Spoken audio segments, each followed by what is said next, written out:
Magandang hapon sa inyong lahat. Ako po si Mark John Purisima. I'm from Davao City. So narito po ang mga nagbabagang balita ngayong araw. Sa bandang kanan, dalawang lalaking gumagawa ng kababalaghan sa pampasahirong bus. Ito ang ulat ni Ace Francis Serpunia. Thank you sa pagbabalita, Sir Mark John. So ang ating pinaka-latest na balita ngayon, it's may dalawang lalaking gumagawa ng kababalaghan sa pampasahirong bus. So isang netizens ang nagbigay nga ng binidyohan ito dahil nag-aalala siya dahil kahit madaming tao sa bus is ginagawa pa nila yung kababuyan na yun. So parang napapansin ng ulang netizens na kumuha ng video na yan, na akala lang niya ay nasusuka yung lalaki, kaya nun napadugo sa may bandang ribadong parte ng katawan ng lalaking nasakdal sa video na to. So nakikita nyo po sa video ito na iba na nga yung ginagawa. So ginagawa pa rin nila ito kahit maraming tao sa loob ng pampasahirong bus. So, parang natigil lang ito na parang napansin ng isa sa dalawang lalaking iyon na parang may kumukuha ng video.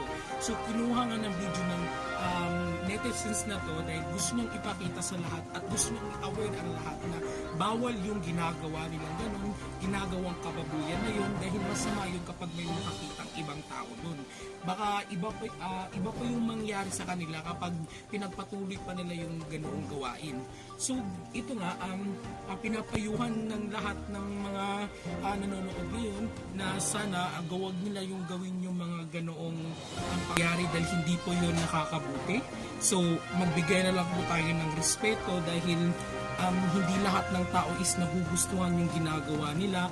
So, sana po is wag po natin silang tularan dahil hindi po yun magandang ehemplo sa mga batang nasa ang panahon natin ngayon.